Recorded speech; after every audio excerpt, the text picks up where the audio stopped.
Bueno, pues aquí nos ven, con el gorro de la tamborada de San Sebastián. Toma ya. ¿Qué te parece? Joder, Guarda, Donosti. Esto, a mí me han dicho, Rafa, tenemos que ponernos esto para promocionar la tamborada de San Sebastián. Y yo, pues, sé perfectamente que tanto yo como mis comensales estamos haciendo un poco el ridículo, pero todo sea por Donosti. ¿Cómo que ridículo? ¿No? No, hombre, es una tradición preciosa que además tengo un poco preparado. Además, Eduardo, también como donostiarra, espero que me secunde o me corrija si me equivoco. Es Eduardo Abadía. Eduardo, ¿qué tal? Buenas tardes. Un placer estar con vosotros. Y bueno, Adrián Arzuaga ya lo conocen ustedes, porque estamos en la sección de Adrián Arzuaga de las noticias positivas de la semana. Adrián lo conocen y Eduardo Abadía pues es el director ejecutivo de la Asociación Española de Franquiciadores, ¿no es así? Así está. Aquí. Y además 48 horas sin quitarnos el gorro. Claro, es que ha sido la temporada. ¿Eres donostiarra también? No dudes. ¿Eres donostiarra también? Sí. ¿Y vives en Madrid? Vivo en Madrid desde el año 85, pero llevo todos los años yendo a Tamborrada. Tengo el perejil de plata después de 31 años. ¿El perejil de plata? ¿En qué consiste eso? Pues un Reconocimiento, ¿no? reconocimiento que te da la propia sociedad gastronómica por seguir tocando el tambor desde hace 30 años.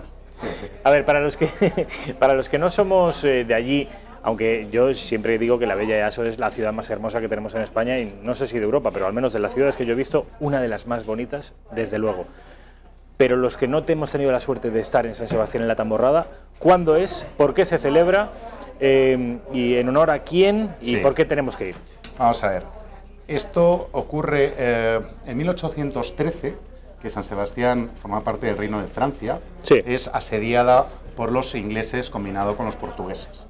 Entonces, un asedio durante una serie de meses, y es cuando el 31 de agosto de 1813, que recientemente, hace pocos años, se ha cumplido el bicentenario, es cuando se celebra de alguna manera una ironía en el que por un lado van pues disfrazados con el tambor de militares, y detrás vamos en plan juerga, pues los disfrazados de cocineros con un sombrero de esta guisa, haciendo un poco la burla, ¿no? Echándoles de la ciudad.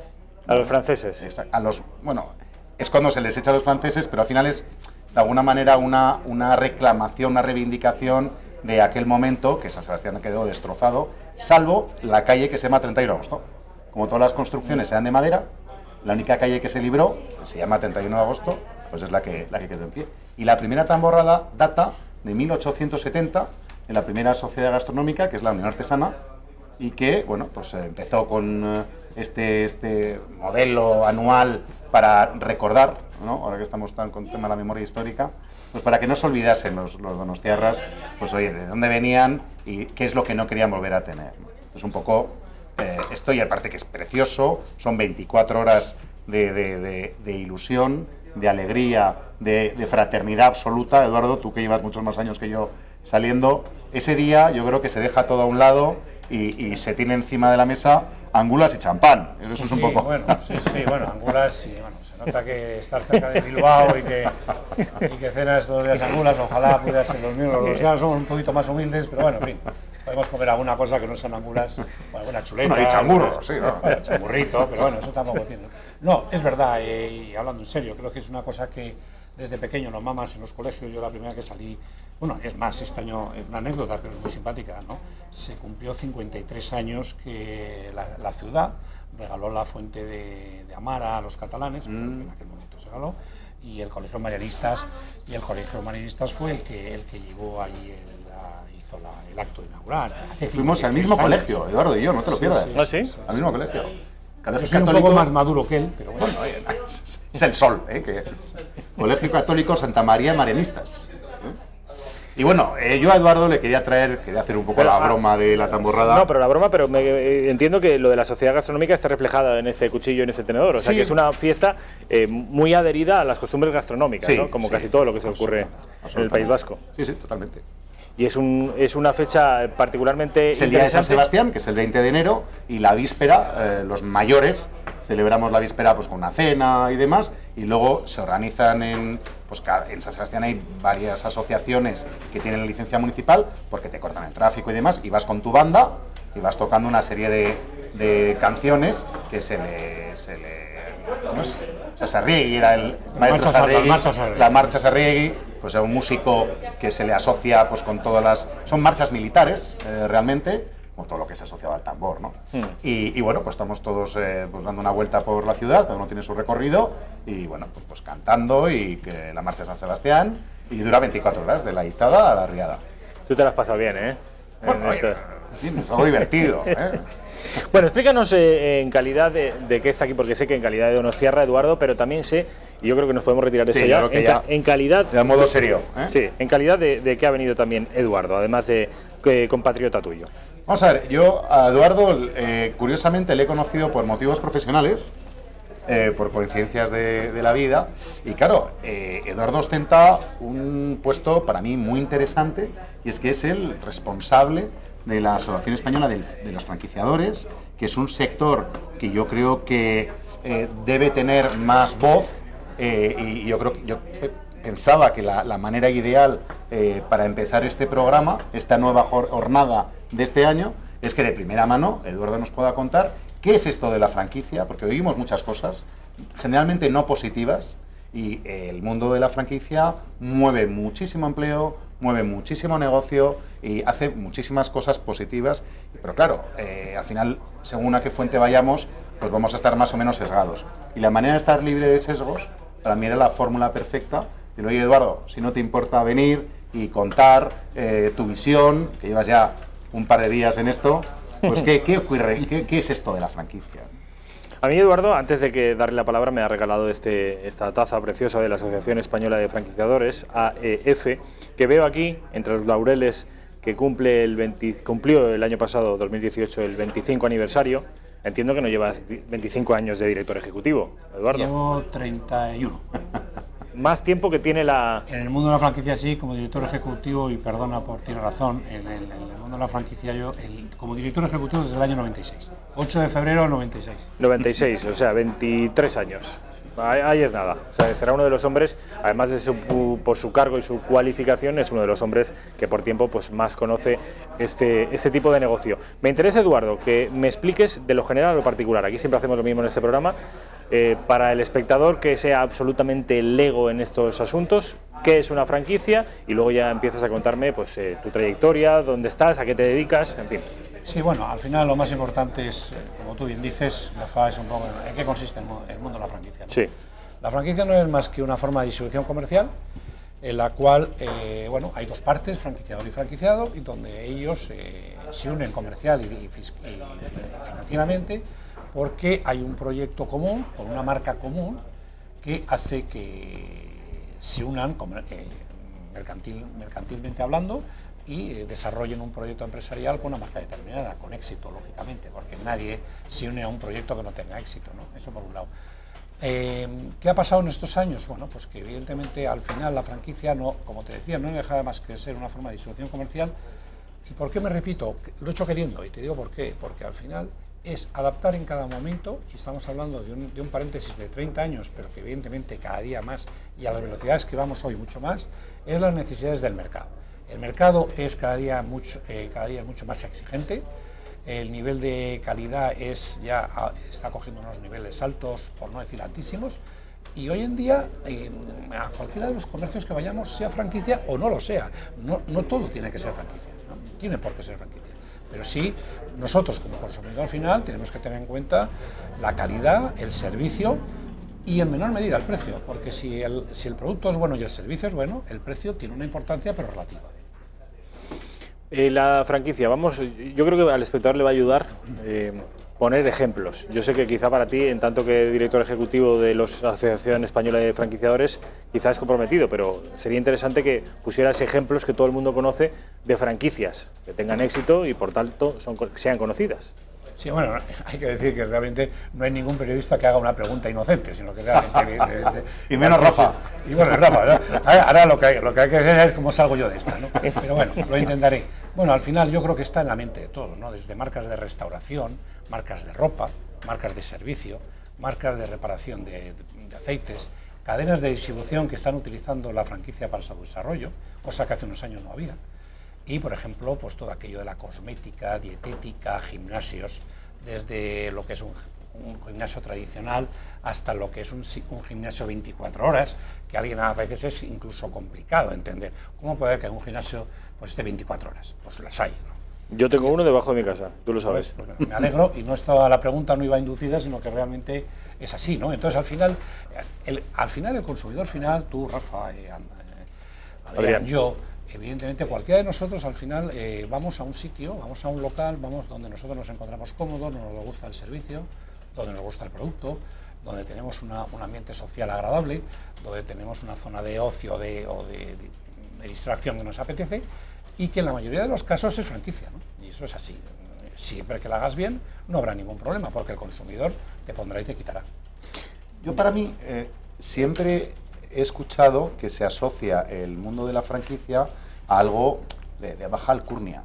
Y cuando te enteras que KPMG es una franquicia, una gran consultora... Una franquicia, pero es que no es franquicia. ¿Nissan es una franquicia? ¿O Renault? No. Bueno, en Estados Unidos sí que lo sería, porque, por ejemplo, aquí hay unas normativas y quizás sea un poquito más una pregunta demasiado técnica, ¿no? Pero sí, al final no deja de ser unos concesionarios en un momento determinado que, bueno, o un producto que se vende a través de concesionarios, pero, por ejemplo, en Europa no se consideran franquicia los concesionarios. En Estados Unidos sí. Por ejemplo, en Estados Unidos el 52% del comercio son franquicia. Porque hay, por ejemplo, las gasolineras y los concesionarios de automóvil son franquicias cuando en Europa no lo son. ¿Y los supermercados son franquicia? No lo serán, pero ahora sí. Los están haciendo las mayorías de cadenas de distribución alimentaria, están utilizando la fórmula de la franquicia para crecer en zonas más pequeñas y bajar de lo que eran las grandes superficies a lo que es realmente punto calle o lo que era el supermercado de calle de hace unos años. Pasa una cosa, que hay un fenómeno clave, que son las economías de escala. O sea, al final el franquiciador está constantemente pensando en el cliente y en el franquiciado para mejorar sus procesos, concentrar la capacidad de compra para generar, en definitiva, una mejor capacidad de negociación y un impacto económico final inferior, manteniendo unos estándares de calidad que cualquier otro entorno no es capaz de soportar. O sea, al final es una unión que hace mucha fuerza y les permite tener procesos mucho más depurados, porque tienen una masa crítica de actividad mucho mayor y eso les permite en menor tiempo identificar posibles errores y subsanarlos, y al final es un know-how, una capacidad de hacer, una capacidad de responder y un negociado interno que va en beneficio del consumidor final. Entonces es una fórmula muy interesante que permite que personas que no tienen gran conocimiento en restauración o en otras materias, a través del manual del franquiciador, pues sean capaces de llevar a cabo una actividad con un nivel de calidad y de competitividad muy alto. Es un gran, para mí, es uno de los elementos clave de la competitividad de la franquicia. ¿Es una garantía abrir una franquicia porque sabes que va a funcionar bien? Bueno, el 100% nada está garantizado. No hay ninguna actividad económica que hoy en día te garantice el 100%. Y si hay alguna, dímelo, porque seguramente me apuntaré, ¿no? Lo que sí que es verdad que se elimina los niveles de riesgo en un altísimo poder, ¿no? A nivel. ¿Por qué? Algo que es una obviedad, ¿no? Es decir, un concepto primero tiene que estar probado y testado para poderse franquiciar. No se puede empezar a franquiciar de un día para otro, ¿no? Primero porque tiene que haber un periodo de maduración, tiene que haber una adaptación al mercado. No te digo nada. ¿Cómo le sueles llamar? La tropicalización. Bueno, sí, es una palabra que yo creo que es muy... Quizás es un poco cursi, pero realmente ¿en qué consiste? La tropicalización no es otra cosa que es adaptar un producto, un servicio al país que vas. Probablemente Adrián, que ya lo sabe, al final es cuando tú traes un concepto americano a España o un concepto francés, puede ser muy exitoso en Francia, pero evidentemente si yo soy inversor, lo que quiero es que sea exitoso en España.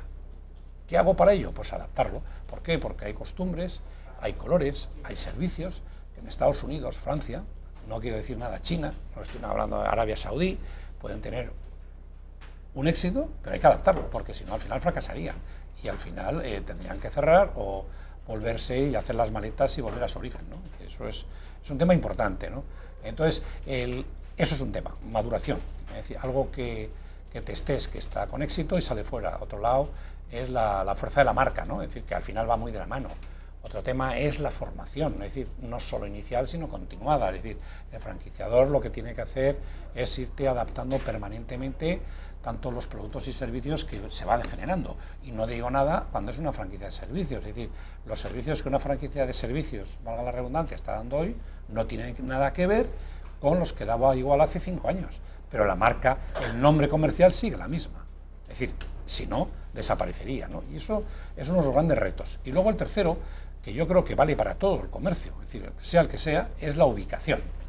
Lógicamente, a la hora de diseñar y decidir dónde vas a abrir una unidad, es fundamental que esté testado y que evidentemente tenga unos indicadores válidos para poder abrir, si no va a fracasar, ¿no?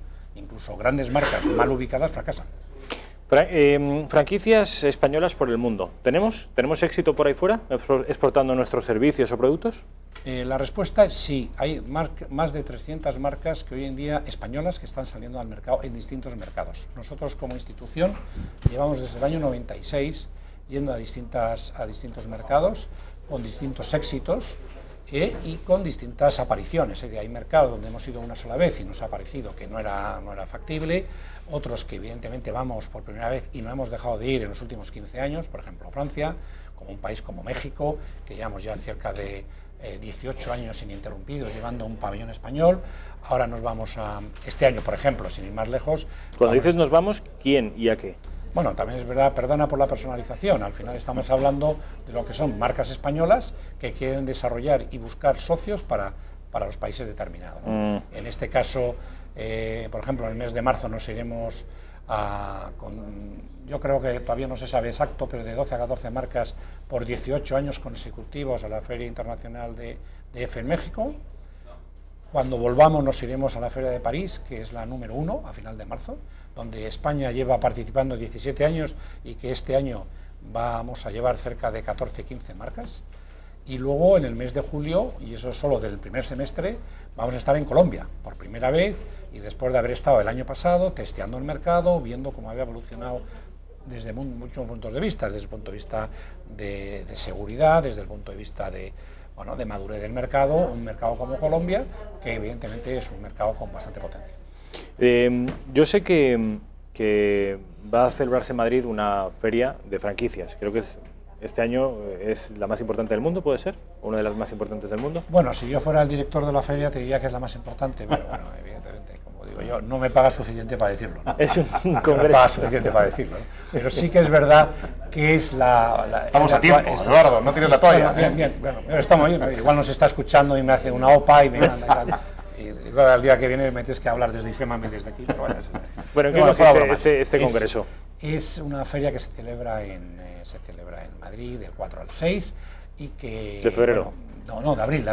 4 al 6 de abril. 4 al 6 de abril, se Expo Franquicias, se celebra en los pabellones de IFEMA, un año más, y este año hay muchas novedades, ¿no? Yo creo que me gustaría, cuando llegara el momento, traer todo el resto de novedades que se están cociendo, porque realmente me va a merecer la pena y va a convertir a España y a Madrid en la capital mundial de la franquicia, que bueno, no todo el mundo lo puede decir. La última pregunta y nos tenemos que ir a publicidad, Adrián. ¿Cuál es el público objetivo de esa feria? ¿Posibles franquiciados, potenciales franquiciados? Normalmente las ferias van fundamentalmente en la búsqueda de franquiciados. Los franquiciados acuden para buscar franquiciados para las distintas poblaciones de España, ciudades, e incluso para algunas extranjeras, ¿no? Pero evidentemente. Y luego hay marcas que vienen de fuera que también van para evidentemente buscar o un máster franquicia, que es el responsable de los derechos para un país, o una franquicia individual para poder abrir nuestro país. Bueno, vamos a publicidad y a la vuelta seguimos con Eduardo y con Adrián hablando de franquicias. Interesante. Eduardo, ¿dónde pueden los espectadores de la redacción abierta acudir a una página web de AEF, que se pronuncia AEF, entiendo, ¿no? AEF. Entiendo que allí estarán todos los datos, todas las franquicias, de las que salen, las que no salen, las que tienen más éxito fuera. ¿Cuál es la página web? La página es franquiciadores.com. Yo la recomiendo a todos vuestros oyentes y televidentes, y sobre todo porque allí vais a encontrar información jurídica, información estadística. Hay un estudio muy interesante que no hemos hablado, no sé si ahora el momento, que llevamos 2 años que lo hace nuestro comité de expertos jurídicos formado por 12 despachos de abogados por toda España, que habla del nivel de litigiosidad que tiene el mundo de la franquicia y que creo que habla muy a las claras de los pocos conflictos que realmente llegan a los tribunales, ¿no? Y eso creo que es un tema muy importante. También tenemos nuestras propias redes sociales donde nos pueden seguir directamente, donde están nuestros vídeos en YouTube y donde está toda la información jurídica, comercial, de marcas que pueden hacer. Franquiciadores.com. Bueno, Eduardo, una última pregunta antes, porque creo que Adrián tiene preparada una sorpresa, un vídeo que quiere que vean ustedes, pero una pregunta relacionada con nuestra capacidad de salir fuera a otros mercados. ¿Cuál es la salida natural de una franquicia española? Porque entiendo que no es lo mismo, pocas franquicias españolas habrán salido a probar suerte en primer lugar a Dinamarca. Saldrán a países que entiendo cuya configuración socioeconómico demográfica sea parecida, ¿no? Correcto. Yo creo que al final, como decíamos al principio del programa, se está cambiando todo a una velocidad muy grande, ¿no? Es decir, hoy en día vivimos una globalización que, nunca mejor dicho, en el sistema de franquicias es espectacular.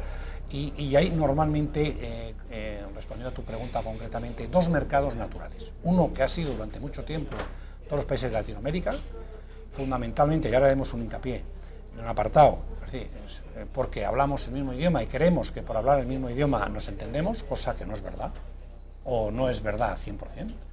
Luego un mercado europeo, donde es un mercado mucho más exigente, mucho más rentable, y donde a veces, por el hecho de no hablar un determinado idioma, por ejemplo, has dicho tú Dinamarca, el danés, o el hablar el sueco, o el hablar el alemán, por ejemplo, pues igual tomar la decisión de no ir cuando realmente es un mercado que a ti te interesa.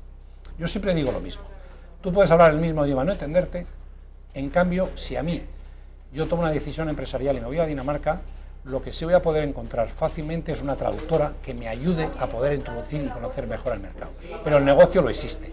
No por el mismo hablar el mismo idioma, vaya a un sitio donde, bueno, sí, creemos que hablamos el mismo idioma y no nos enteramos. Bueno, pero yo no conozco el mundo de las franquicias, pero por la información que leo en la prensa de color salmón, cuando una empresa decide, por ejemplo, el caso del Corte Inglés, la salida natural es Portugal. Correcto.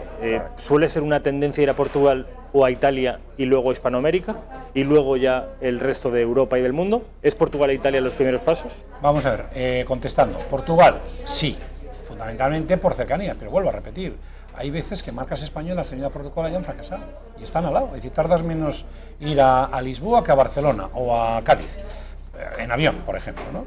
Pero no por el hecho de eso, es un país distinto, es una cultura distinta y tal. Crees que es así, pero luego al final te llevas sorpresas, aunque el camino natural y el más sencillo es empezar por los países más cercanos. Has hablado de Italia, por eso más cerca que Italia es Francia, pero como tú vayas a Francia sin ser Maduro, sin haber triunfado en España, bueno, lo que sí te puedo decir que hay unas marcas de primerísimo nivel americanas que han ido a Francia y han tenido que salir, y no son españoles. ¿Por qué? Porque no han sabido adaptarse al mercado francés, así de claro. Es decir, al final el problema es, contra más exigente sea el mercado, es más difícil entrar, aunque sea un mercado próximo.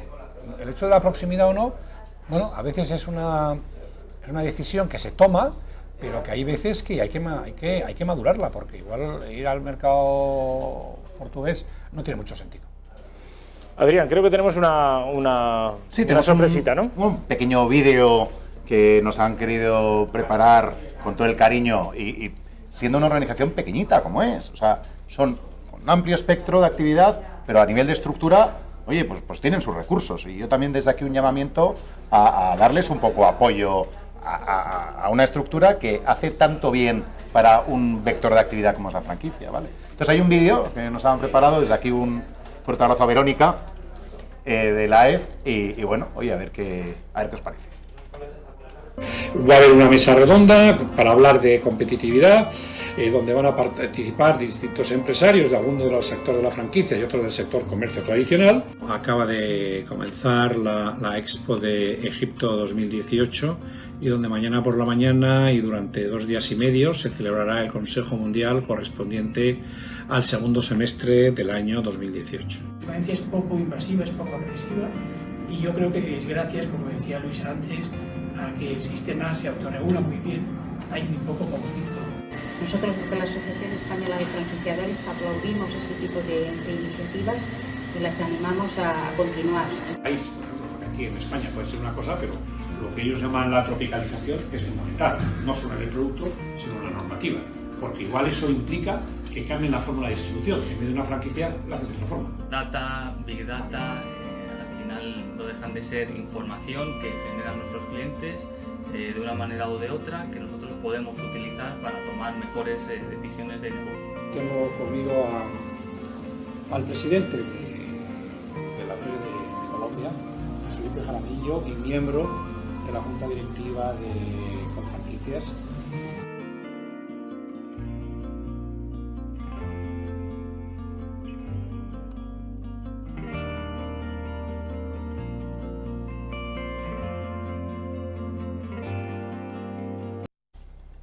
Estamos hablando aquí de negocios, de posibles franquicias, y me estaban quitando de la cabeza, en fin, una idea que yo tuve hace unos años respecto de una franquicia que no hubiera funcionado demasiado, para juzgar por, en fin, por cómo están moviéndose los tiempos. Decía Eduardo que la globalización, si está presente en casi todos los ámbitos de la sociedad, en el mundo de las franquicias y los negocios va aún más rápido. O sea, la readaptación al negocio es brutal, entiendo, ¿no? Sí, fíjate, estamos hablando de yo que he vivido, por suerte, por desgracia, creo que por suerte, porque ha sido una experiencia extraordinaria de los últimos 30 años en el mundo de la franquicia.